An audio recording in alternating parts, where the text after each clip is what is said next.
All right, can you guys hear me? Welcome. Hi guys, we got lots of people in here today. How is everybody? How was your weekend? Do anything fun and interesting? Get ready for Halloween.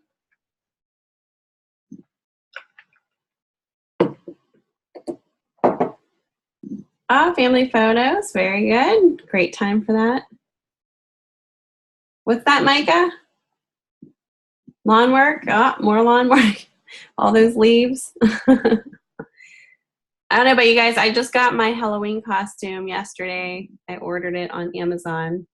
I don't know if you guys are Walking Dead fans. Anyone? Maybe? No? Okay, some of you guys are, yeah. Don't tell me about the first 2 episodes of season 8 because I haven't actually watched it yet. I've been waiting, so don't ruin the surprises. But anyway, yeah, I'm a big Walking Dead fan, so I'm going to be, if you're kind of a fan, you know who I'm talking about. I'm going to be Rosita. Yeah, it's back on. Yep, I think it's on the second. I think the second episode for season 8 just aired last Thursday, I believe, or just recently. So I'm going to be Rosita, and I have a friend who's actually going to be Negan, so that would be kind of interesting. And for those of you who don't know who Negan is, he's the big villain this last season. Yeah. So should be pretty fun. I guess we'll have to try to find some Halloween parties to go to. Very cool. All right, so we're getting into the holiday season here coming up. You guys are wrapping it up in week 4 this week. This is the finals week for you guys. How is everybody, how do you guys think week 3 went? Did you learn a lot in regards to color conversion, prepping your files for print? The brochure was a beast. Yeah, the brochure, it does take a while to get everything together, especially when you're doing paragraph styles and, it's two-sided, getting everything aligned. But it's a great practice, especially in InDesign, to get, used to the tools and how to lay everything out. It should be 6 panels, so 2 pages, front and back, with 6 panels total. It's like a trifold. So it folds in it has 2 folds, so it has 3 panels. Yeah, so, and what else did we work on? So we worked on, what was the assessment? You guys are going to be, oh yeah, your signage. That's right. I was kind of looking at all this today. Yep. That was maybe a little easier for you guys, but signage, all comes together, so it should all look very cohesive. The signage is very simple. It's something that you don't want to put a ton of stuff on, just the logo, and appropriately size the type that's needed. So let me go and just real quick here. If anybody has any questions or comments about week 3, let me know while I'm kind of digging through here. So week 4, let me go into week 4 here. You guys are going to be pretty much building upon what you've done so far. So I'm not going to read through these objectives. You can definitely read through here. Some of them are taken from last week as well. But you guys are going to be building upon your identity pieces that you've been working on. So you're going to take what changes feedback that I gave you recently for all of your work thus far. And you're going to be applying those changes to week 4 so that you have a nice presentation going forward. Don't forget the career integration quiz is also available. That can be a simple 15 points added to your total if you are, obviously responding substantially to it. And I believe the assessment is a quiz. Yes. I was going to say, that's kind of what I was thinking ahead of time. I know you had 2 quizzes during this 4 weeks. So basically, you're going to be going through a quiz that is 35 points. There's no time limit. And there's going to be, oh, I'm sorry, there are 11 points, but they're worth 35 points. So just kind of read through each question. It's based on the readings, videos, and classwork that you completed in the mod. So if you've been kind of keeping up with that, you should be good to go. But anyway, 35 points there. You guys want to make sure you're taking that before Saturday, before midnight. The discussion this week, and there's still a lot of you guys that are not even, signed into PackBack, which, I'm not quite sure what's going on with that, because I was hoping that you guys would reach out to me. Some of you guys are, definitely doing great with that and responding perfectly, doing everything that you need to do. So good job. Keep going with that. If you're still having issues, just let me know. I have a lot of zeros in for the discussion, which is kind of discouraging.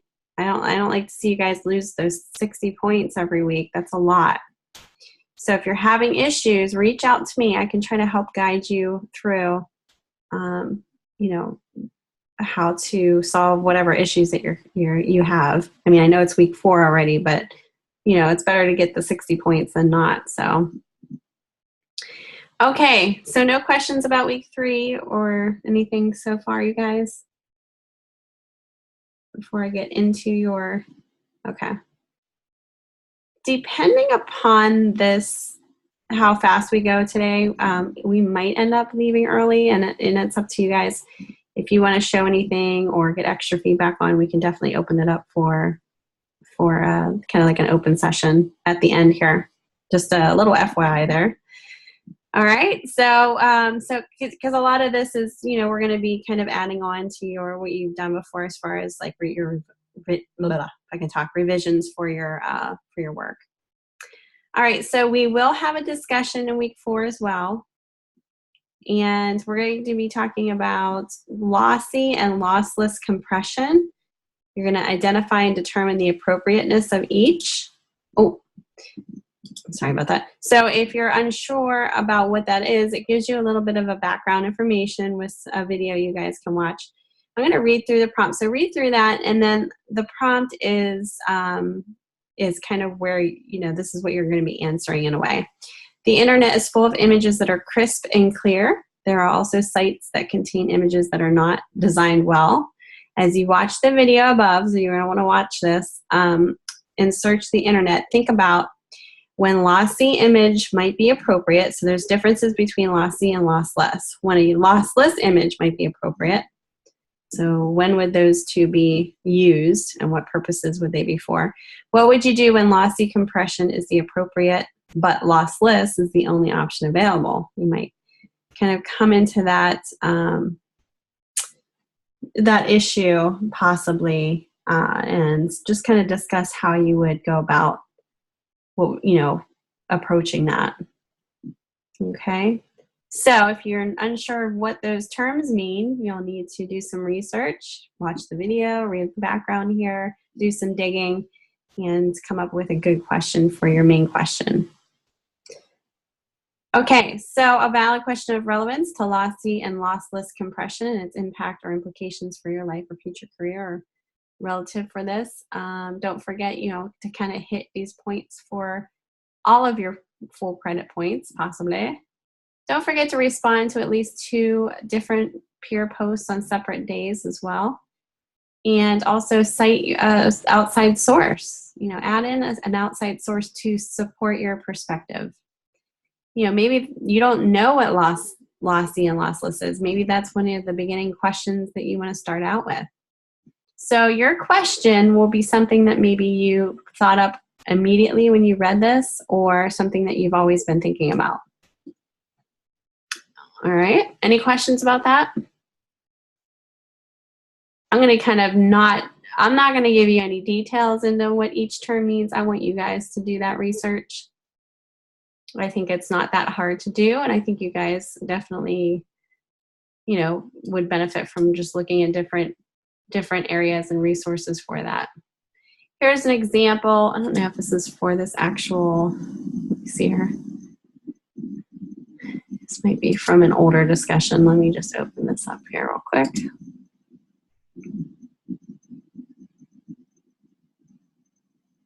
I think this is just an example on what, and I think I showed you this in week 1. A good example of the quality of work needed to get an A on this discussion. So if you're kind of wondering how that is evaluated, there's an example of a student's actual A graded discussion. All right, actually this is relative to what you guys are doing. So I thought maybe this was a repeated week 1 example here. So let's take a look at this. So here's a good question. Now that we understand what lossy and lossless compression is used for, what file formats are used for each? So this would be the question posted by you. Now, obviously, you're not going to post that question, but it would be the example. And then this would be the answer, or the explanation of what the answer would be. So for web images, it is appropriate to use, and you have this kind of to look off of. Here's a cited source. So hopefully that'll help you guys out as well. Obviously you're not going to be copying it, but you can look at, kind of be inspired by what you see. And that's down here in the discussion. It says sample 1. So that's where you can access that if you want to see that. All right. Any questions about that?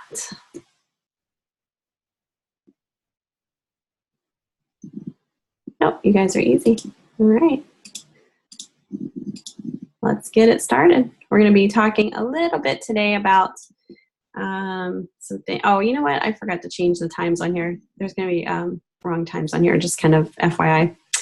All right, so we go through some announcements today. We're going to talk about the CRAP Principles of Design Review. We're going to talk about changing colors from spot to process colors. We're going to talk about preparing a document for print through packaging. And then the week 4 final assessment, final print ready files, and critique of student work. So if you guys have anything you want to look at, we'll open it up and get your stuff ready for that. Don't forget we have, we just talked about this week 4 discussion, and that's, again, the original post is due by midnight on Wednesday, Mountain Time. All assignments and assessments are due by Saturday before midnight, and I cannot accept late work past that day or past that time. So make sure you're getting that in. Hold on 1 second, Julia. I'll answer your question here. Week 4 assignments cannot be turned in late. Don't wait until last minute to upload. And any and all redos of previous assignments are due no later than Tuesday at midnight. Don't forget, if it's week 2 work, if it's over a week late, it cannot be credited based on the university late policy. But if you still haven't turned in week 3 work, it can still be credited. You'll just get a 20% deduction for being late. Okay, Julia, you said, I do have a question. You took 10 points because I didn't zip correctly. I thought I had done it correctly. You probably, I think what was the issue with that, Julia, is that you didn't package your file correctly. You might have zipped a PDF, possibly. I'd have to go and look and see again. I think that was the issue there. Yeah. And I'll show you, if you want to, how to package your InDesign file. And, by all means, if I sent you, if you really lost a lot of points on something that you did, resubmit it the right way. Go ahead and resubmit it, and I will revise your grade, so it's not like you're locked in. Oh, okay. Yeah, I will go over that again if you need me to package, how to package your InDesign file. I did that last week, so... but I definitely can do it again. Okay, no problem. All right. Okay, this is where the times are not right. So just let me see if I can write here, annotation. I meant to change this before, you guys. And so we're going to meet really early. So this is going to be, our sessions are super early because I start at 8. So 6 a.m. to 8. I believe that's what our multi-session is here. because I start at 8 Eastern time. So don't forget, we're going to have that tomorrow. And if you want extra feedback, you kind of sit in there and you know, wait for you guys to come in. I have my Zoom room open, so you guys can definitely come in, check it out. All right, going on. Oh, let me clear my stuff here. All right, so let's do a little review of the. I know you guys are probably sick and tired of hearing this, but hey, you know, it's the foundation of what we do. We have to kind of drill it in your heads over and over again. The CRAP principles of design contrast. You guys make sure that, and I've witnessed some of you guys have issues with this, with maybe the logo or some of your body copy on your brochure, your posters. So make sure that you have enough contrast. A good thing to do is, if you have a printer, you can print out your work and take a look at it there in full color. If it's hard to read, if anything's hard to read, you need, you know, to adjust that. So if two elements are different, make those differences striking, and that's what contrast is all about. Contrast is good. Repetition. Thinking about this, how can you use repetition in your pieces? Those are used basically when you're using repeated elements to direct, organize, and structure your layout. You might use that to your advantage. A lot of this, you know, you can do a pattern in regards to that if it's appropriate for your design. So repetition is something that you can use within your layout.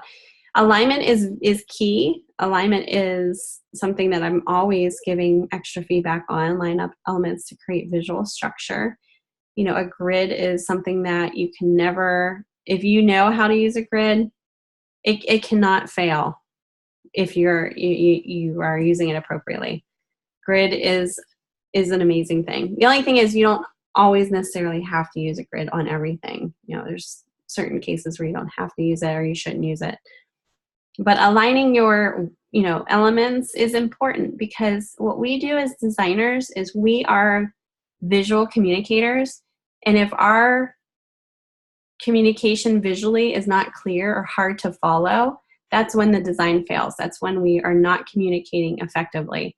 So we want to make sure that we are giving the viewer a pathway around your layout, a hierarchy of where to look first, where to look second, where to look third, a pathway. So they're, you know, getting it right away.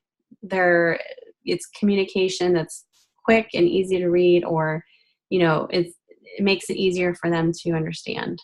And that's what we do as designers. If something stops the eye in a bad way, you know, where it hinders reading or understanding of it, that's when we have issues. And so you don't really want something to stick out in a bad way. Proximity. This is a hard one. This is one that might take you a little while to get used to or get it right. So don't feel like don't give up. You know, proximity is a little bit of a trickier one. And you're clumping together related elements so that their spatial relationships organize and emphasize. So you're basically, in this example here on this poster, you can see the name on the top and the words are kind of pushed together in small in their own section. And then the bottom graphic that pulls you in, the focal point, is in its own little space as well. So in regards to, say, your trifold, proximity is key for little pauses in between each section. So bigger spaces are needed to group those sections together so it's not running all together.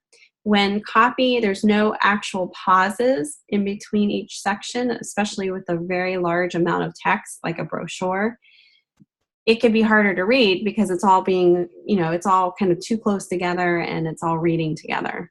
So there's no visual pauses, which are nice to have. Some graphic design tips and tricks. Fonts, remember, limit the number of fonts on your page. You don't want to go more than 2 different typefaces because you have a disconnect with, you know, it's almost like too much, and then the viewer gets kind of confused, especially if they're way far off. You know, they're 2 decorative fonts, that's when you're running into trouble. Or maybe they're 2 fonts that look too similar together, then it almost looks like a mistake. So a good rule of thumb is, if you can use a font family, one that has many different styles underneath it, And what I mean by that is, it has a bold, a condensed, italic. That way you can mix it up without having two different fonts, and it keeps it consistent. Text on top of high contrast background is difficult to read. So that, I get a lot of that too. And it's hard. It's hard to know the tips and tricks on how to fix that. And I hope that in past past demonstrations, I gave you some ideas on how to fix that, or how to approach that if you have that issue. I've designed a lot of magazine covers, and those are really difficult because typically you have a focal point image that's kind of busy depending on what it is, and you have all this text that you need to have pop off, that's on top of the image. So there's some tricks and some things that you can do that I pointed out in past lectures that hopefully you're kind of playing around with.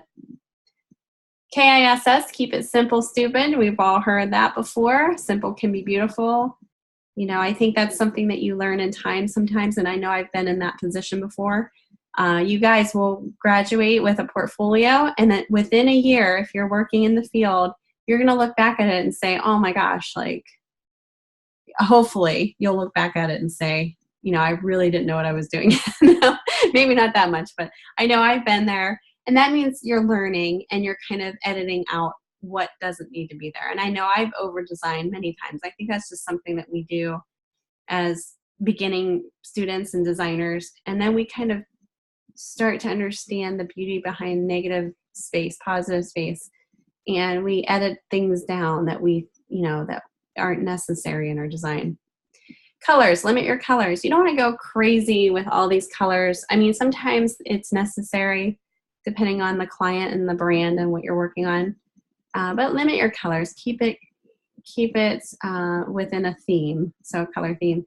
High value colors are high contrast, but also easy to class.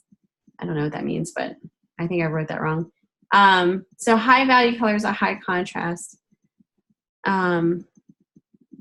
So you have that, that contrast if you have the higher value of colors. Just kind of make sure it's appropriate for your project. Sometimes it can kind of get in the way, but depending on how you use it. Stand out, make your designs unique, distinct, and easily recognizable. So think about brands that aren't very recognizable, maybe universal, like Nike and Apple and Volkswagen. They're simple and recognizable. I mean, they kind of had many, many years of recognition and branding kind of changing throughout, evolving throughout time, Nike and Apple especially, where now they just have an icon for their logo and everybody knows who they are. So that's kind of amazing. And that's where everybody kind of wants to be with their brand, but not necessarily can start out that way.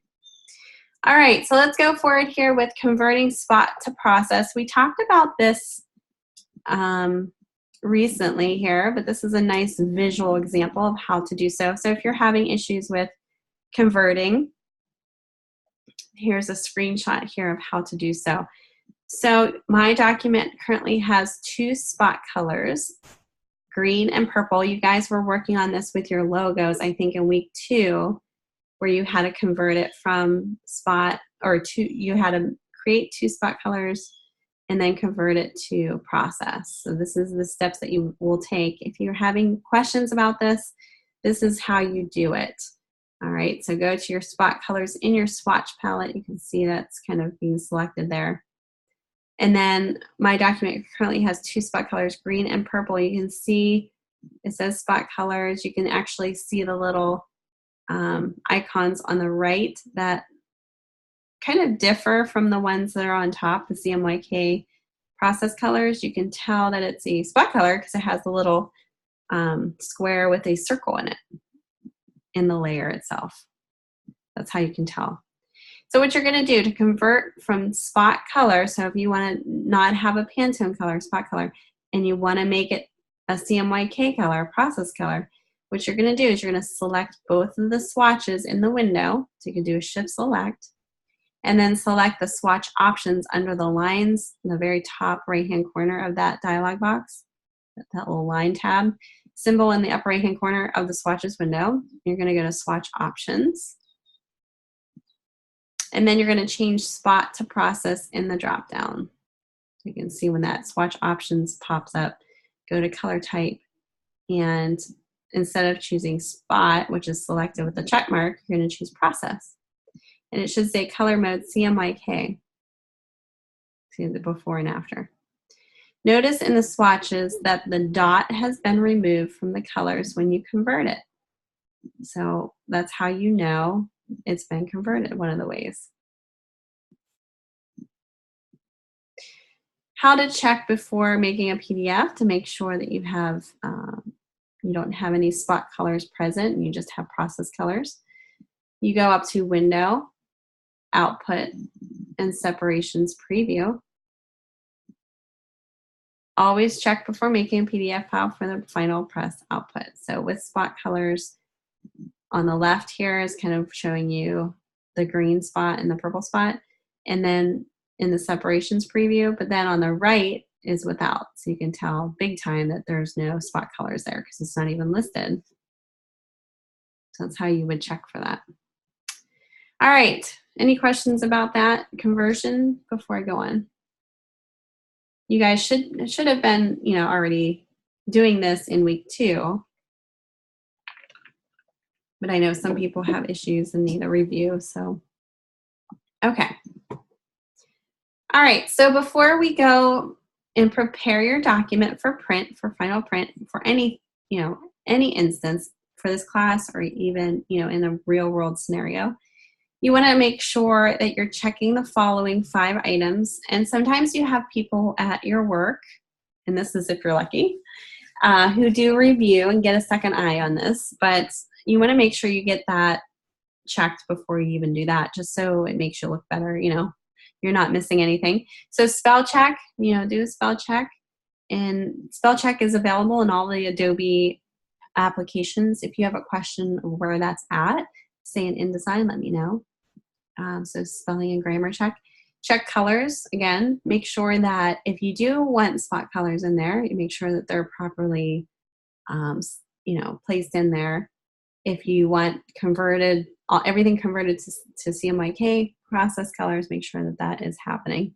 Check for missing links, and I can show you how to do that in a second here.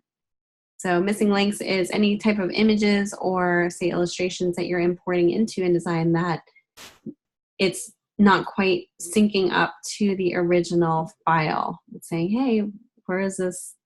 Maybe you deleted it, maybe you pulled it onto another computer, maybe you sent it to somebody and forgot the images, and you'll have missing links because of that. Unless you package your file appropriately or have all your images within a folder, then you'll be good. Check for missing fonts, if there's any issues with that.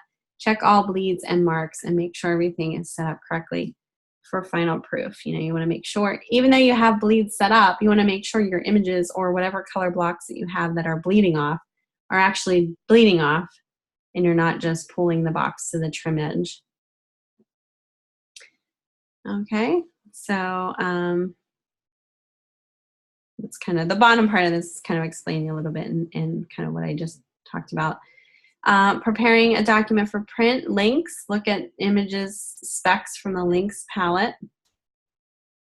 Make sure images are in CMYK mode. To change the mode from RGB to CMYK, you will need to do this in Photoshop.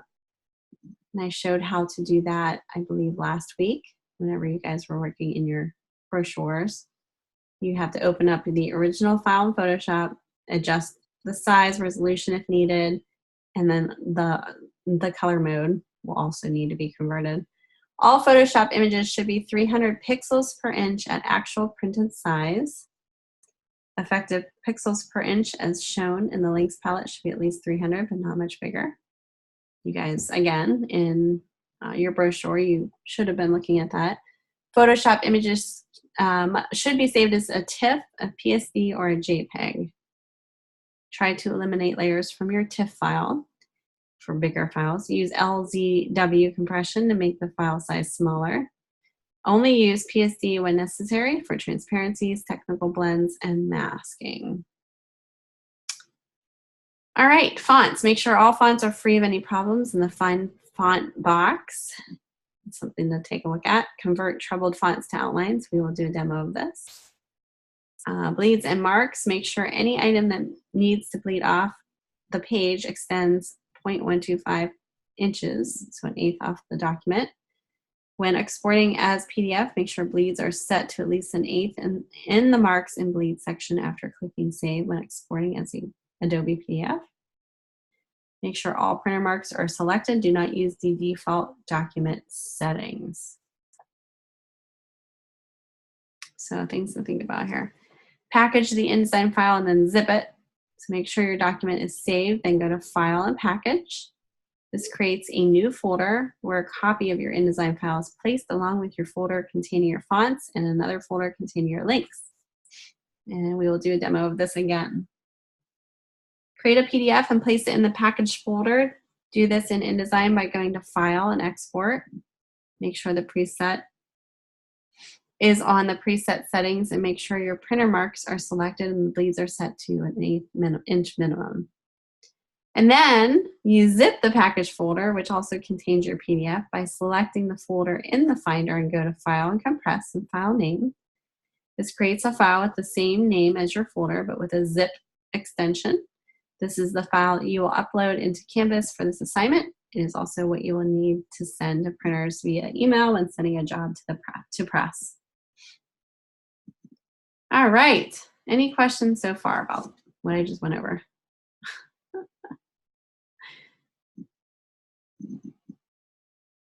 I do have a question. Yes. Once I package a file, do I have to save the pictures that I use to construct Nope. the project? No, when you package the file, if you have it check marked, and I'll show you how to look for that. If you have the images check marked in when you're doing the packaging, it will put it all in a folder. Awesome. Yeah, and that's the nice thing about packaging. It puts all the fonts, all the images that you used, all in the folder if you have it selected when you're exporting it out. Okay. Yep. And I'll show you again how that all works. Yep. Thank you. You're welcome. You just have to make sure that you know that it's the folder that's created so you don't have multiple folders of the same project.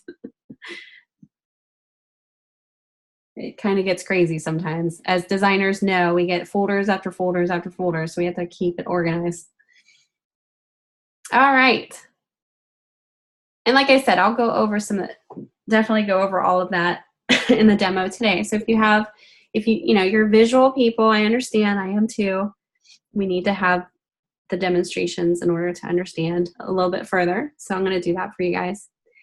All right, so let's take a look at your assessment 4 if you guys are ready to go forward here. So you must incorporate design and technical revisions per your instructor feedback. So you're going to go back, make any adjustments needed for your poster, week 2, week 3 brochure, your signage, week 3. And all images must be saved out as a TIFF or a PSD file, not a JPEG. The JPEGs are more condensed files, so they are not the best to be printed from because they're actually, when you save it as a JPEG, it takes pixel information and throws it out. It condenses your images. And that's not good. It's good because it's a smaller file, but when you're printing for the best quality images, that's not what it's good for. Okay, so you want to steer clear of JPEGs for printed pieces such as this. Pre-press requirements, poster and brochure. So all images need to be converted to the correct color model. All images placed at correct resolution for print. Images not scaled above or below industry standard. We talked about this 80%, nothing's below 80, nothing's above 120. Scaling wise, all images saved with appropriate file type. Bleeds correctly implemented, margins and gutters properly positioned. And that's for your poster and brochure. And your signage, the logo and text colors correctly set for spot color output. Aspect ratio for enlarging is correct. And all elements are properly created to be fully scalable for enlargement. Just a reminder, create a web-friendly JPEG, which we'll be doing this, of your campaign, and you're going to upload it to the Behance site, and you're going to email your FPA with a link to the project and CC me. So let me stop sharing here. We'll go into the actual project here. So this is, once you're all done with everything, you're going to deal with the whole Behance site upload part of this. All right, so go through your final campaign press ready assignment 4 details here. Read through the background. This actually goes into a little bit of detail about LZW. We're talking about that lossy and lossless, so this might actually help you guys understand a little bit further about the discussion that you guys are going to be doing this week as well. So you're going to, and I just kind of went over all of this so I'm not going to read through here, but go make sure you're check marking all of these. And what you're going to be submitting, this is the important part. There's a whole bunch of parts here, so you just have to make sure you have all of the parts. So the poster and brochure, you're going to create a package for print file out of InDesign. You're going to create a press quality PDF for those as well. Signage, a native Illustrator file. So just the AI file is needed for your signage and a press quality PDF. You're going to create a folder named DES114 Assignment 4 First Last Name. Place all the files from 1 to 3. So all of these files here. If I can highlight it, maybe not. There we go. Place all the files from 1 to 3 into the folder you create in step 4. So all of that will be saved into this folder. Zip the folder and upload the zipped file. If the zip is too large for Canvas to upload, place the PDF into the package folder and zip each one separately. The sign would have the PDF and AI compressed together. The name would change to, and then it has DES Assignment 4 Poster, first last name instead, because it's separate. You would have the brochure separately saved out as well and named, and then you would have the signage separately as well. All right. And then the last part of this is create a web-friendly JPEGs of your campaign and upload them to your Behance site. You're going to email your FPA, that's your advisor, with a link to the project and then CC me on that. So lots of stuff to do here.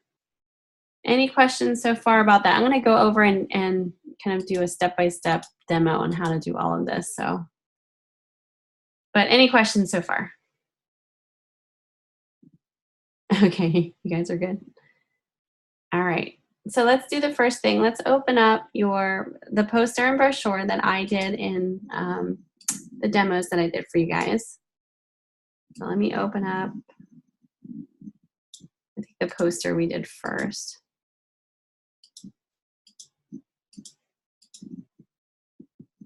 Okay, let me pull this over here.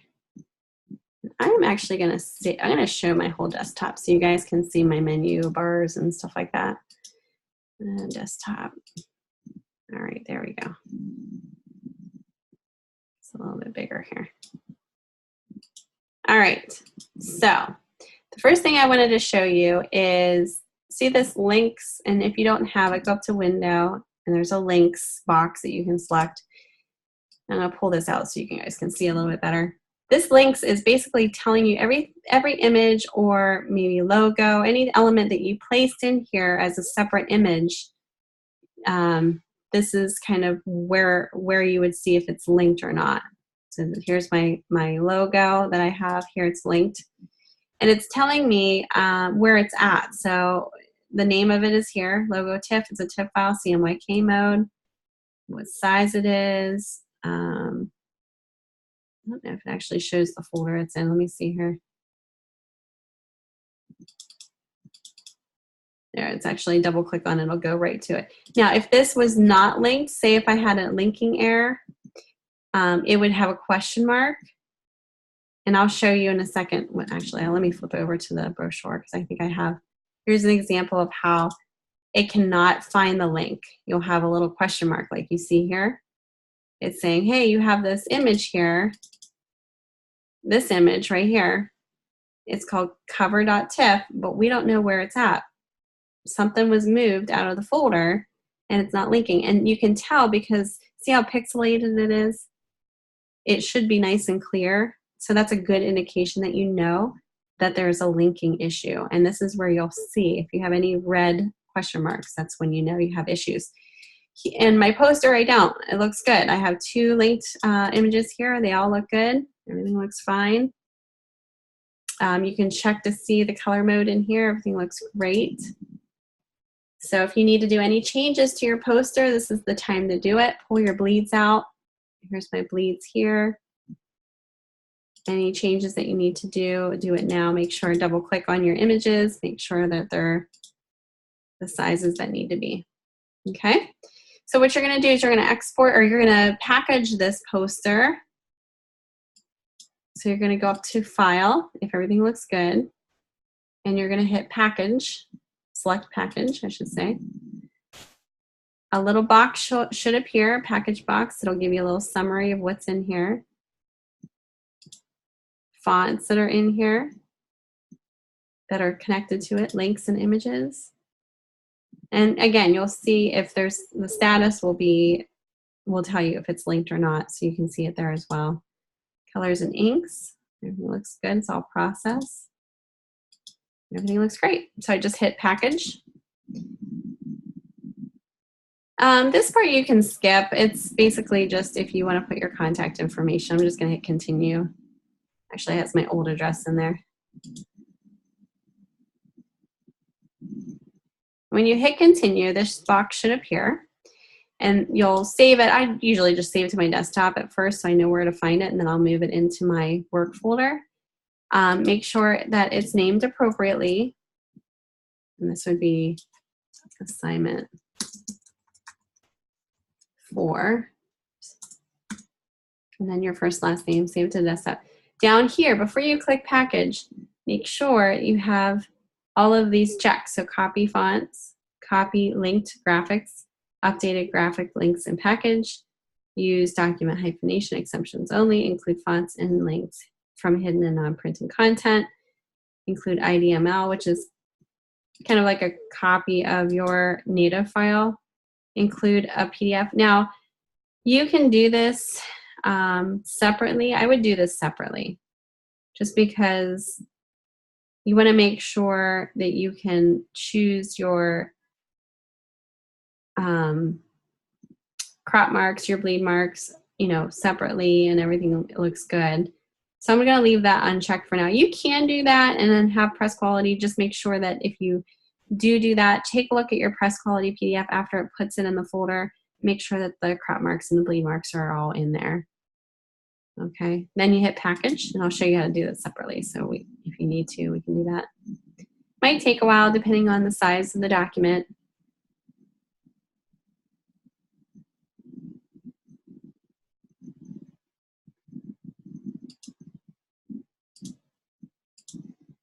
Here's the folder that it created it in. So when I double click on here, this is just for the poster. It's showing me my InDesign file. If I were to close out of this, this wouldn't be showing. This is just showing me that it's open. My document fonts should be all packaged together. This is all the fonts that are used in my layout. So if you were to send this off to the printer and they don't have your fonts, they would have it here. So they would just need to download it. Same with, if this were to go to another design agency or designer, they would be able to download it. So they'll be able to see see the fonts in the original file. Linked images. These are all the linked images that are in the poster that are needed so that they don't come up missing. So there you go. So that is for the poster. Now you can name this separately if you want. And I think it was like poster. Okay. Any questions about that?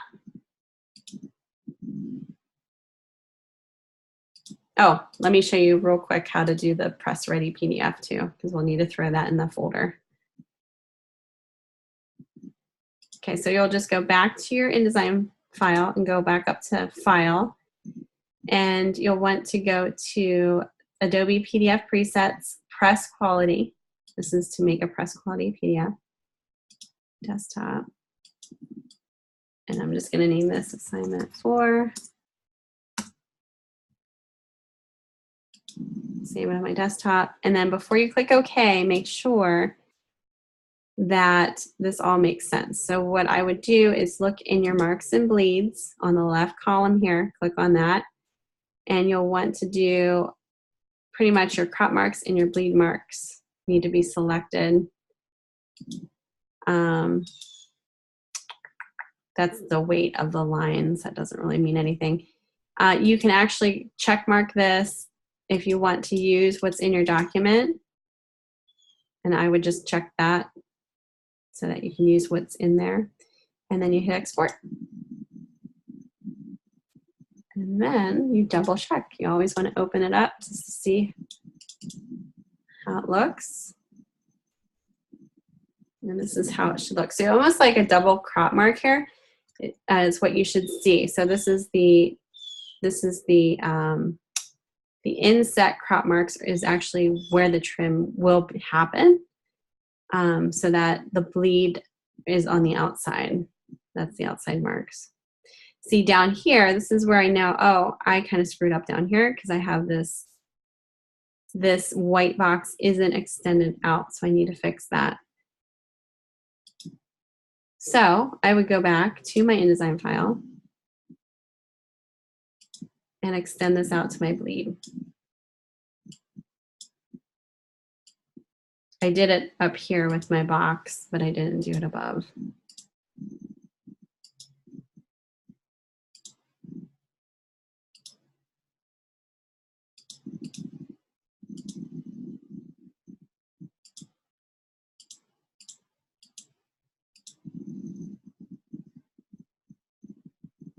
Okay, so I just saved it over.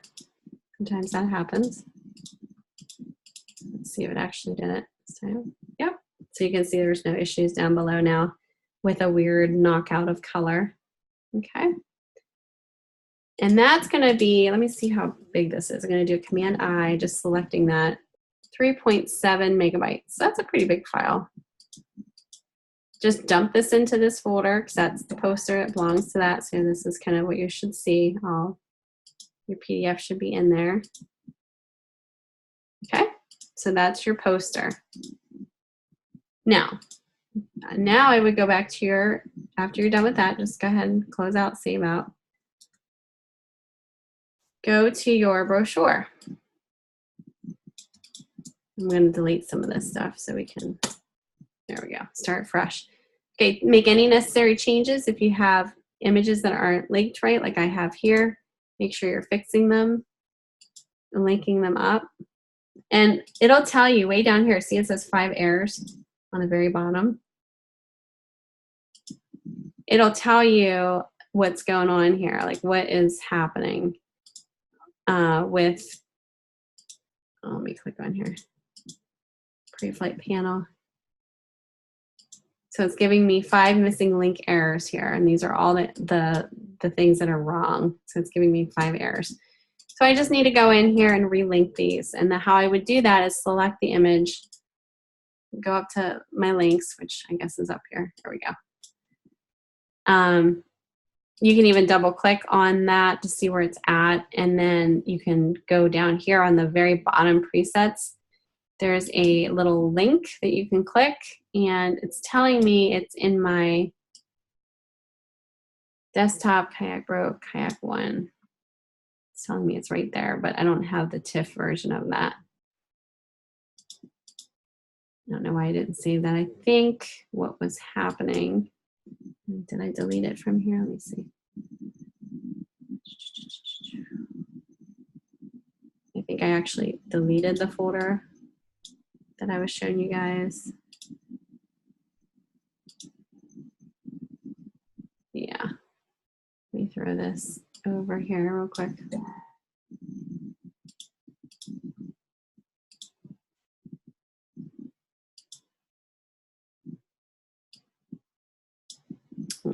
Let me see if I can find it. Kayak.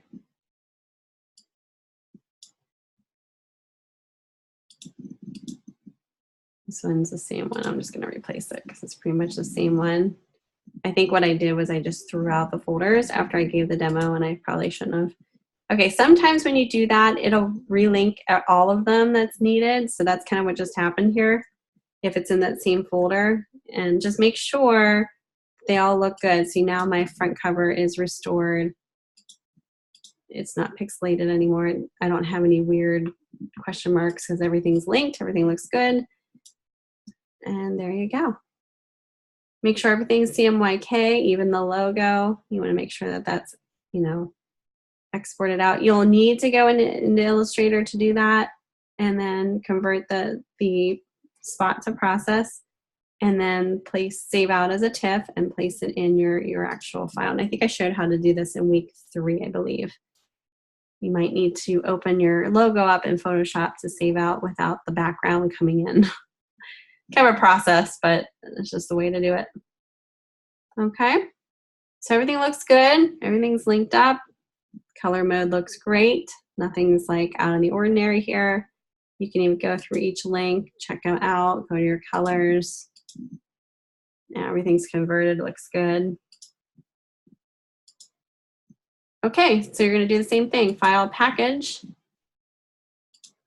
You can check all your links out, all your images. Oh, there's a JPEG in here.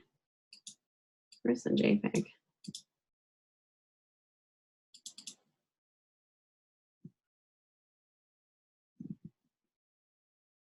Huh, must be a JPEG in here that I left. That got linked up by accident. So if there's a JPEG in there that needs to be changed, let me go see if I can find that here. Oh, there it is right here, this background image. This whole big background image here. So what I would just do is go ahead and open up Photoshop, save that out as a TIFF again, change the color mode, and replace it. So give me 1 minute, and we're going to do that. So you can at least see that step again. I don't have my Photoshop open for some reason, so it's going to take me a minute. But in the meantime, you know, make sure that you have good alignment in your brochure. There's a lot of instances where a lot of you guys were using the same idea of this box here, and then you had your copy maybe go along this edge here without a nice margin space, and it's needed. You need some type of a space here to frame your body copy so it's not right on the edge of your color block. So make sure that you're doing that. Make sure you're giving it enough space to frame it. It just makes it easier to read. It just looks much cleaner and more professional as well. Make sure that, I've seen a couple instances where some people have their subhead centered and then the body copy is left justified. Well, keep it consistent. If you're going to have left justified copy, I would left justify your subheads. If you're going to have centered subheads, then center your copy. Keep it consistent. Make sure that your baselines are all aligning. If you have images kind of like this, where it's repeated the same size, which makes it a nice pattern. Make sure that it's properly aligned all across the panels. Your cover should be on the very right panel of the first page. I saw some instances of people putting it on the left. I know it's easy to do, and then once you hear that, and then you're like, oh, I should have realized that. It's just hard to see it in a print layout sometimes. But just kind of make sure you have that on the right spot. All right, so I'm going to open up that kayak image. I have Photoshop open here. Let me do a file open. And I'll show you how to change this so that it's properly placed in my InDesign file.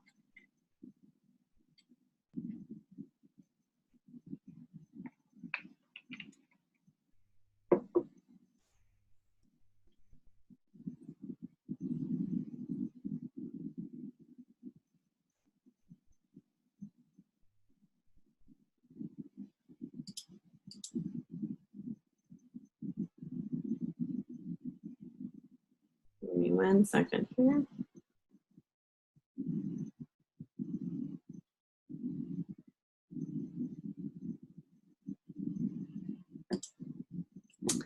All right, so now I gotta dig around for this image. Actually, it's right here. Let me just open it up here. Oh, that's probably why. I think I deleted it. There we go, I deleting stuff. Let's see, week 3.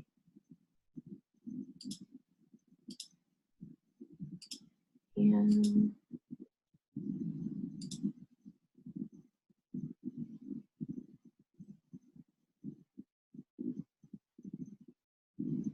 open this up.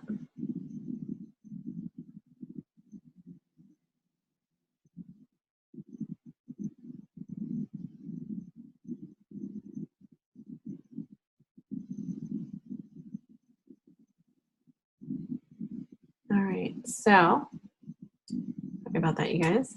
So right now, all I need to do is go up to image size. Just make sure my pixels per inch are at 300. Everything else looks good, so I just cancel that. And then I go up to image mode and make sure that's at CMYK. That looks good. If it's RGB, I'd switch to CMYK, but that's good. And then all I need to do is save as and go down to where format is to TIFF. I'm going to save this to the desktop. Everything else looks good. LCW looks good. Perfect. So then I'll just replace this. And how you replace this is if you select on it and just do command place, you can select it that way. There's also a relink. Oh, I'm sorry. Box here that you'll can click on and then relink it with the image that you want it to be relinked to. Okay. And that takes care of the JPEG now. It also relinked it to this one, which is in the background. So everything looks good. Now I can go ahead and do a packaged folder here. Make sure all my fonts are in there. Links and images look good. CMYK, everything looks great. No process or spot colors, looks good. Hit package. Continue. Rename.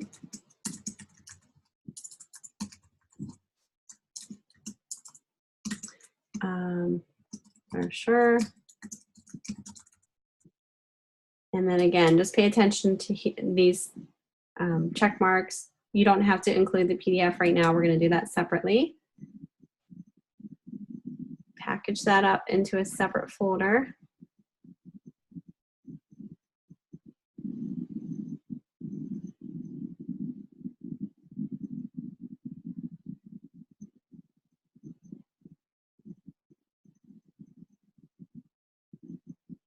All right, and then it might take a little while, especially because this one has lots of pictures in it. So that folder is right here. So brochure, I'm going to double click on it so you can see. Has the native file, has the document fonts, has my links in there, all the images in there. The only thing that I need to do is export a press quality PDF. So I'm going to go back to my InDesign file. Go ahead, go to File, Adobe Presets, again, press quality, desktop.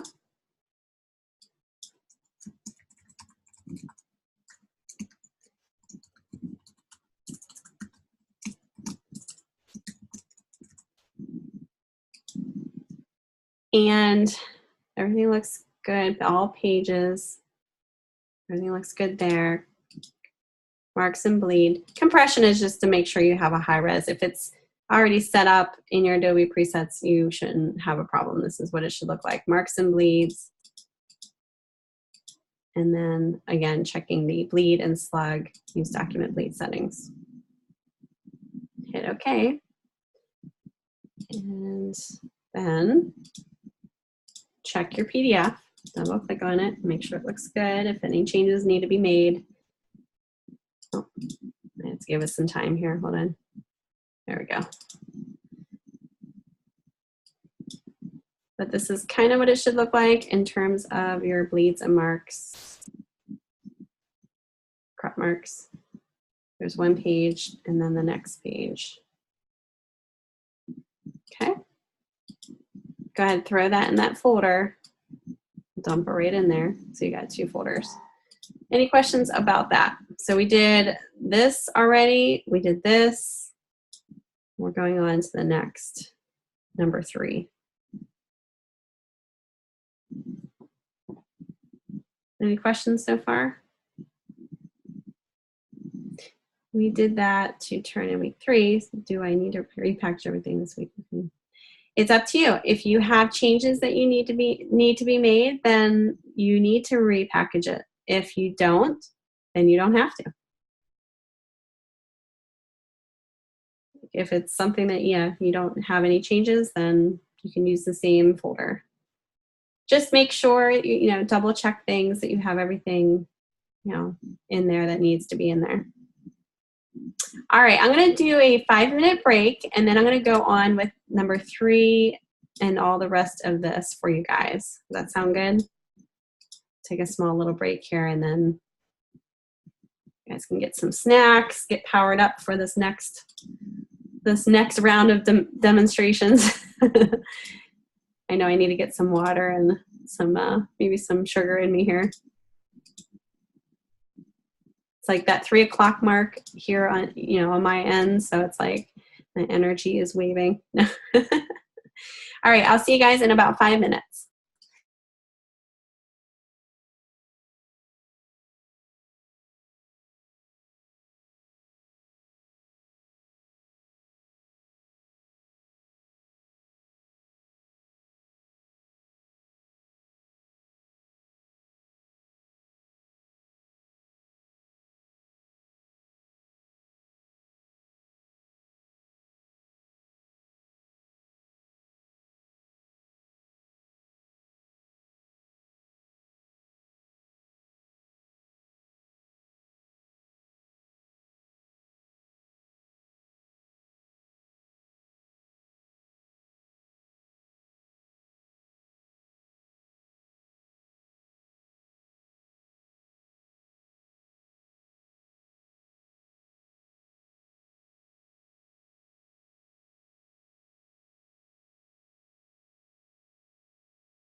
Okay, looks like our 5 minutes is up here.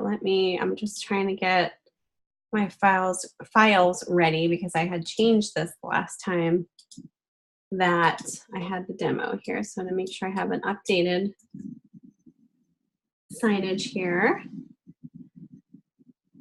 All right, so the next thing that we need to do, and that's on the list here, let me go back to Canvas,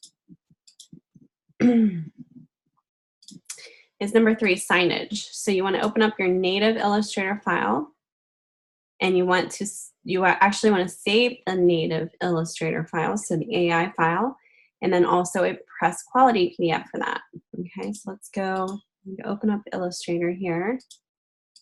And you can see that this logo is not the updated logo that I did. This was actually an older one, so I have to change the color here. Just give me 1 second.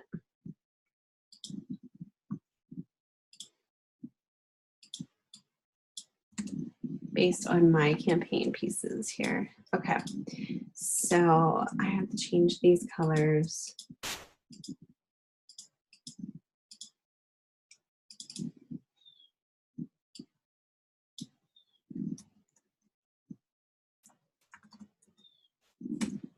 Just give me 1 minute here.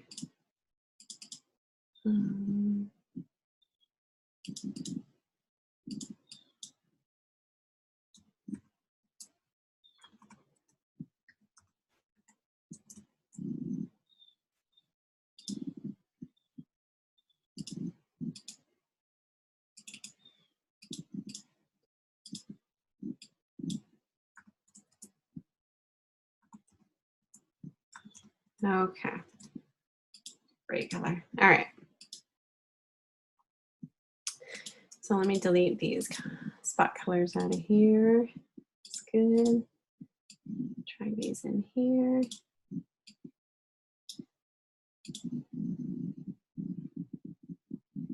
Oops. I'm just dragging the swatches in there so I have that in my swatches to access. I think what I'm going to do is I'm going to make this more bold. So if you have any changes that you need to make to this, this is when you should do it. Maybe a different color. Maybe make this a little bigger. Point size. Let's try 35 maybe. There we go. Looks good. Just make sure you have enough space.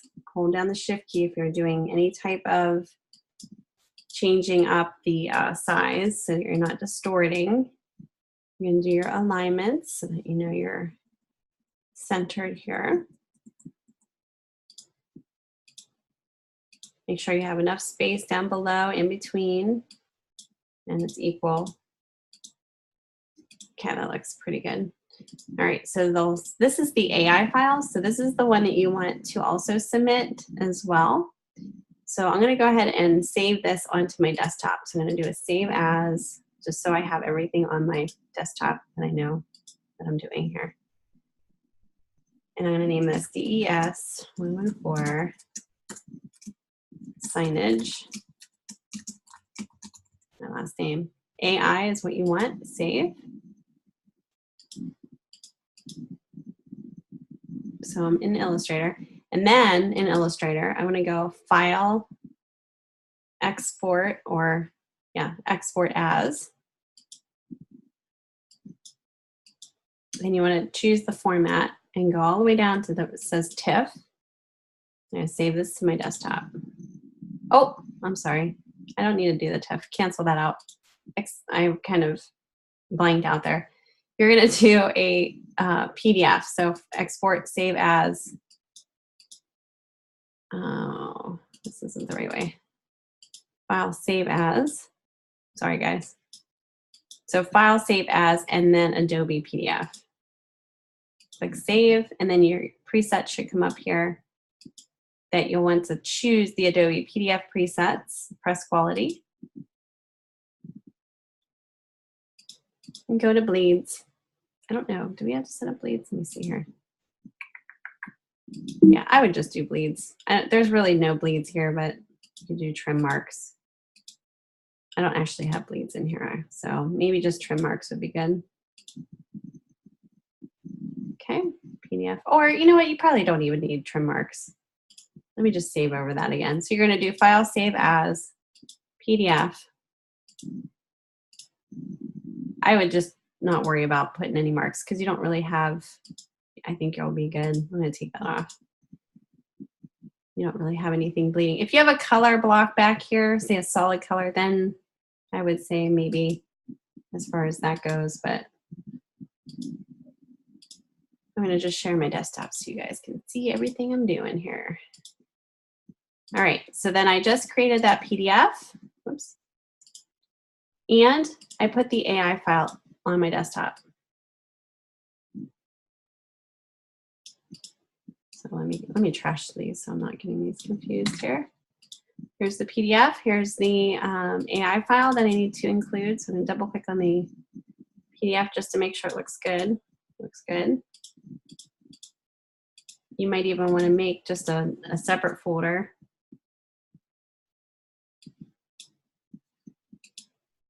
DES114 and just do signage. These will be named appropriately, so you don't really have to add in your last name or anything like that. So there you go, signage. There's 3 folders. The next thing is you're going to create a folder, and it's going to be named as such. So do another folder, DES114, Simon 4.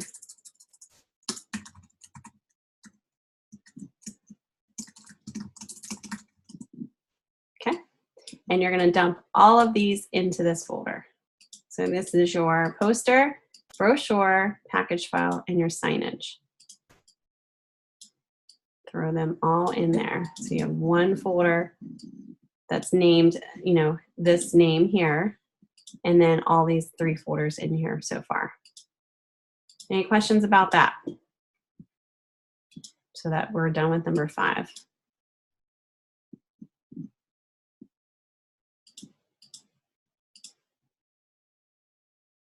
Okay, I'm taking that as nobody has any questions. All right, next thing is zip the folder and upload the zipped file. All right, so with that folder selected, you can either, if you're on a Mac, hit Control-click and compress, or select the folder and go up to File, let's see here, Compress.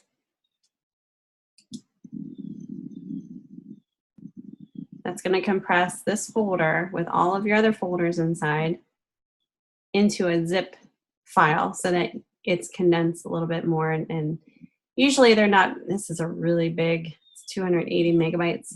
Usually they're not like super big after they're condensed, but I have a feeling this is going to be a really big file. So here's my zip folder. If I do a select and Command I, if you're on a Mac, you'll see the total size up here, which this is really big.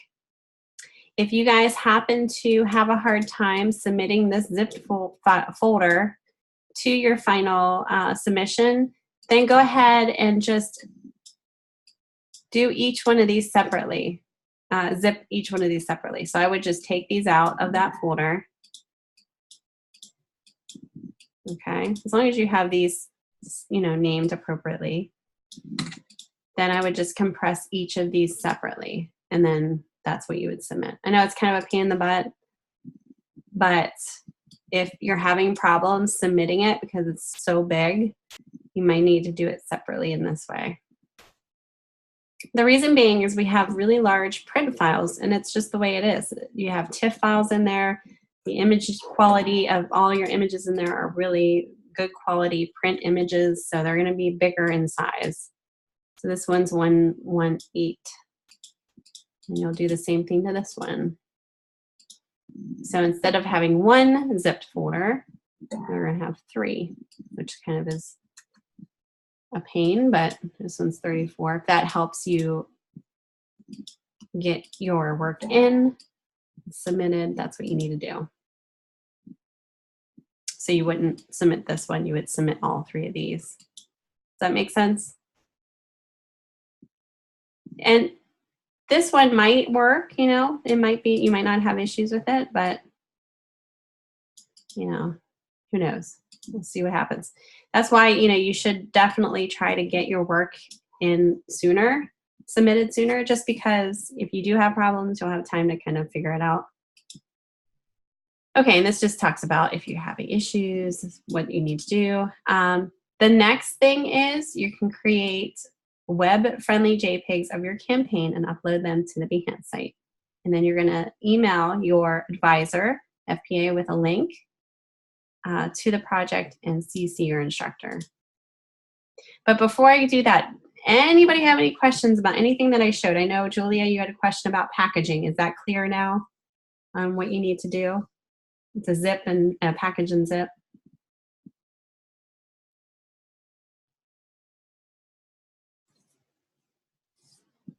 Hopefully, okay. If not, let me know. We're gonna go right back to the poster. Let me get that up here. I'm gonna get rid of these real quick so we can just focus on a few files here.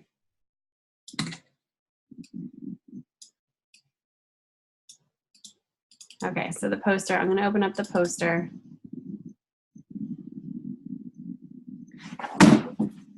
Oh, sorry guys, geez. That was my leg hitting my desk. Probably sounded really loud on your end. Okay, so we're gonna save this out as a JPEG. So what you're gonna do is you're gonna open up your poster, go File, Export.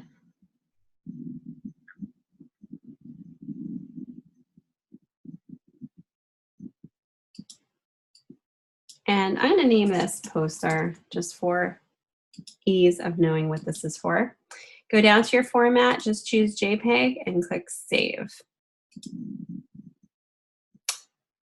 All pages, spreads looks good, quality is high, resolution 72, color space is RGB, that's all good. Hit export because it's for, you know, the web.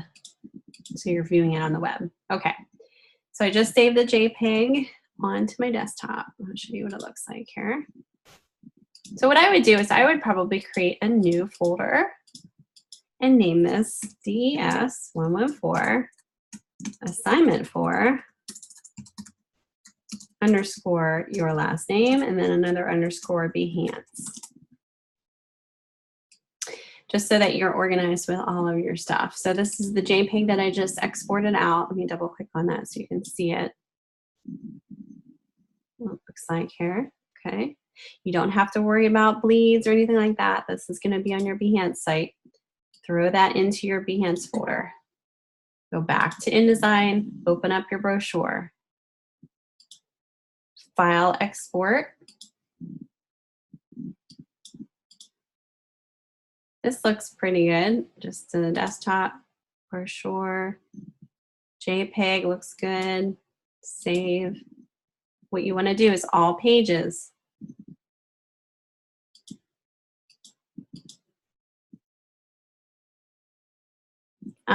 Good question. Rachel said, can we mock up the brochure and poster for Behance or just the JPEG? You mean like you want to make it look like a mock-up, like a PSD mock-up? Yes, yep. As long as it's a JPEG, you're good. Everything else looks good. Yeah, if you want to use those, you know, PSD mock-up templates, if you know how to do that, go for it. You don't have to.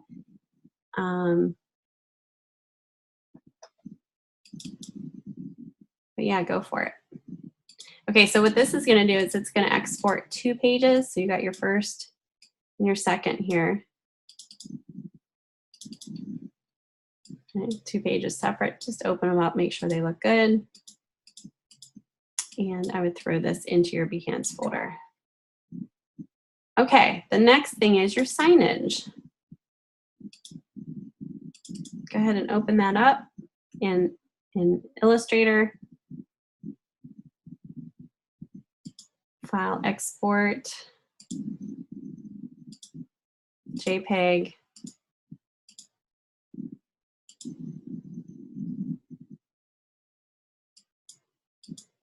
RGB.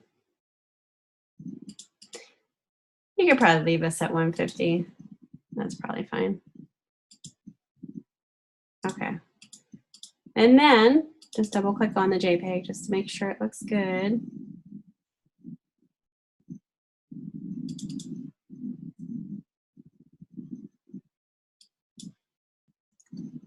The only thing about this is it doesn't, the only bad thing about this, let me show you something real quick. What you might need to do before you make a JPEG, because there's no background here, and if you have a white background, what you might want to do before you save it as a JPEG so that it recognizes the size of it for the JPEG is go ahead and fill it with just a white fill, like a square that's the size of your document. And then when you go to save out, it's going to recognize that. So I'll show you what I mean by that. JPEG.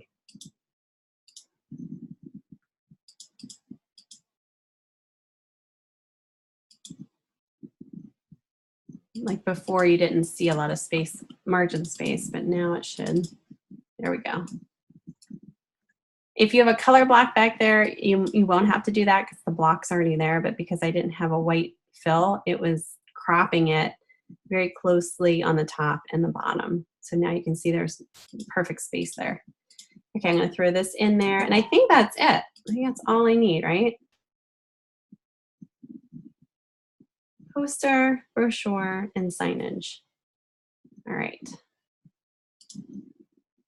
Now, I'm going to show you how to upload this onto the Behance site.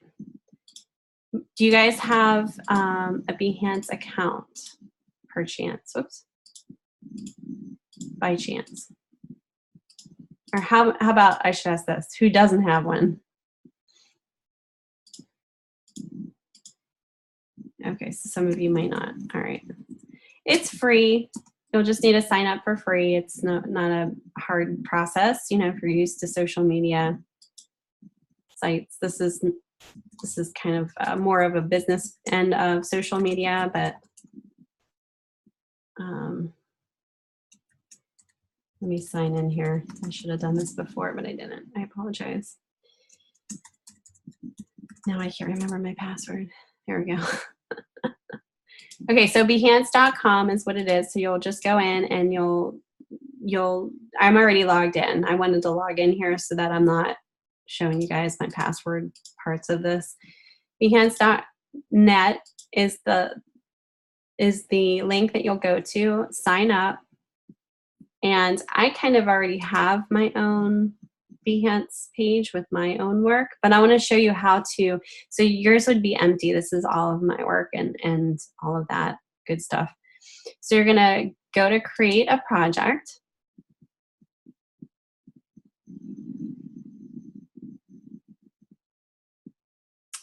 And you're going to either click files or upload files. And remember that folder that I created for Behance? This is what's nice about this. So now I can go right to that folder. And I can actually click on all of these, do a shift select, and click open. Now I can rearrange these. You know, if I want maybe the logo, the signage to be first or whatever, you can kind of rearrange these. I think you can pull them up. Let me see.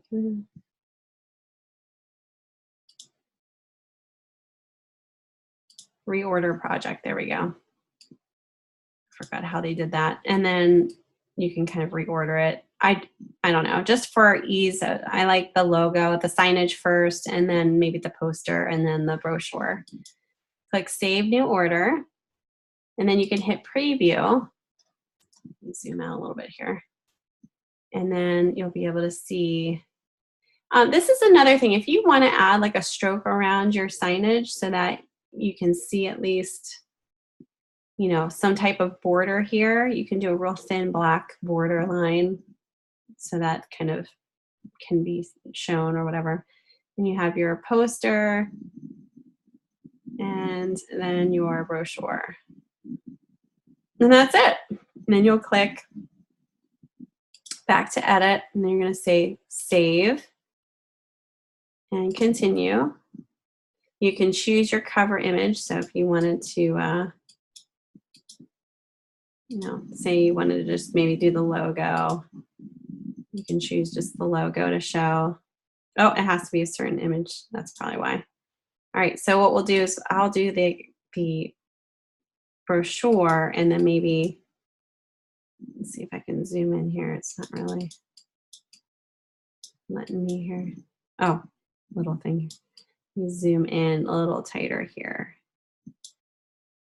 So whatever is in this frame is what will be shown. Okay.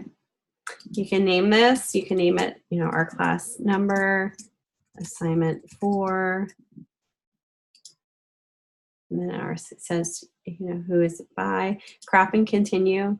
And then this is just, added basic information. If you want to add the creative field, so you can even choose graphic design and maybe branding or brand identity. I don't know if they have that here. Or campaign, that's, something that you can pick. I'm going to choose branding. Tools used, you can add in,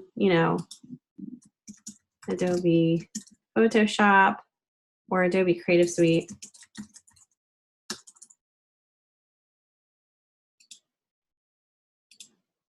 Kind of general co-owners, copyright looks good. Hit publish.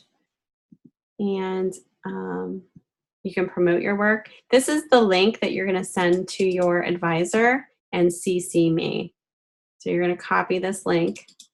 Just select all, Command C. And then when you go to email, you'll just paste that link into your email, and you're going to carbon copy me on that. You can go back to your actual page here, and you can see the little preview now that's created. So if you ever want to click on it and view it, you can just click right on that. And that's what I'll be doing when I go to your link. This is the actual link too. So once you're viewing it, this link is also the link that you'll be copying and pasting up there. If you want to edit it, you just hit this little pencil tool. You can edit it, promote it, clone it, unpublish it, delete it. If I just wanted to delete it, I can just delete it. And there you go. Any questions about any of that? You don't have to worry about uploading the Behance folder to the actual Canvas submission area. It's just the link that you need to send to me via email as well as your advisor. Okay. If you don't know who your advisor is, let me know. I can guide you to, I have a sheet of who all your advisors are. So if that's something that you're like, oh, I don't even know who that would be, let me know. I will direct you in the spot that you need to be. Email me, I'll let you know.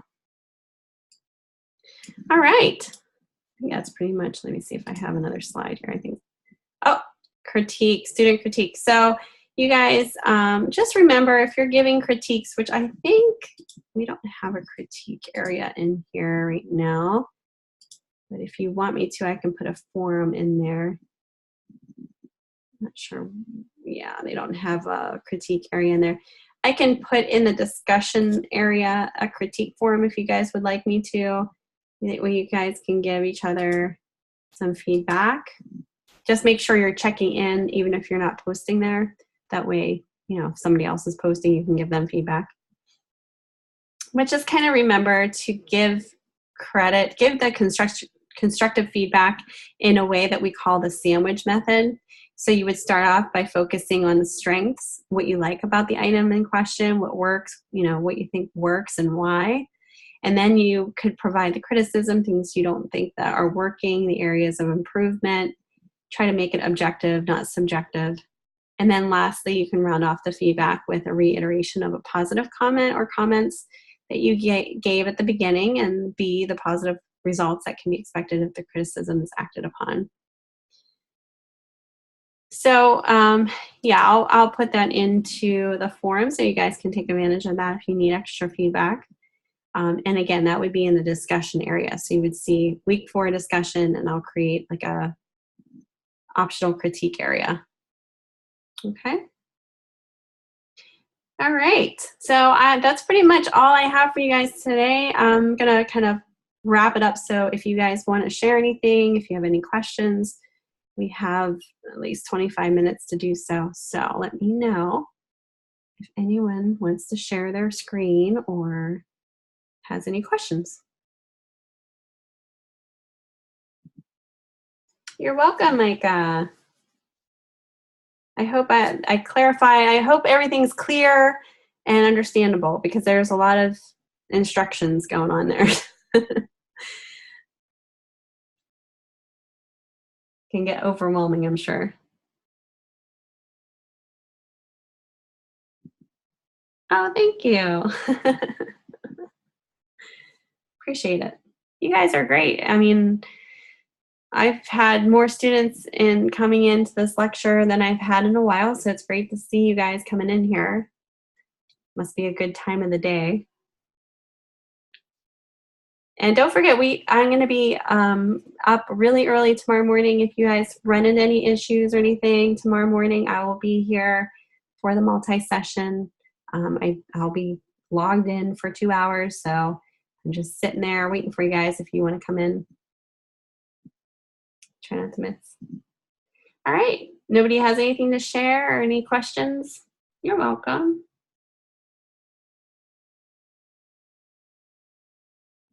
Well, if I don't see you guys tomorrow in the multi-session, yeah, have a great Halloween. Enjoy. Maybe I'll see you guys in future classes. And let's end this whole mod strong, you guys. I want to see some great portfolio work, especially when you're sending your work out to your advisor. You know, it's always good to have good, solid work. And I want to be proud of you guys too. Like, I want to say, yeah, that's, this is great portfolio work. So, kind of make me feel good. Make me feel good. I am inspired by you guys, and I like to see you guys come out of here with strong work. So, oh, you spent $123 on candy. Yeah, my name's on it too. You're right. Oh, geez, Julia, that's awesome though. You're gonna have a good time, probably, right? Pirate themed candy. You having a Halloween party, or is that just for trick or treaters? Oh, and chocolate coins. That's funny. Aww. That's so cute, Julia. Have fun. And you're going as Elvis. So that's a classic costume right there. That's awesome. Oh, that's great, Julia. Very cool. I love Halloween. It's like one of my favorite holidays for sure. Especially when you have kids. I think it's just so much fun. I used to dress up my dog before I had a kid, so I always had fun. Aw, very cool. Making a ship to give candy from. So you do go all out. That's awesome. You have a Harry Potter theme for Halloween. That's pretty neat. Is that just for your house, or? I love themed stuff like that. Your neighbors think you're crazy. It's funny. Oh, just the costumes? Cool. I think it's fun to think of like themed stuff for sure. My 5-year-old is going as a cat for the 3rd year in a row. Rachel, I think I'm in the same boat as you. My daughter was a lion last year, and she wanted to be a lion again this year, and so she's going as a repeat. 2nd year in a row, not 3rd though. A different costume though. It's a different lion, so. Aw, that's so cute. Fairy cat, no, calico cat. Aw, I love it. It's so cute. Well, everybody enjoy your holiday, and hopefully I'll be talking to you guys in the future. Keep in touch.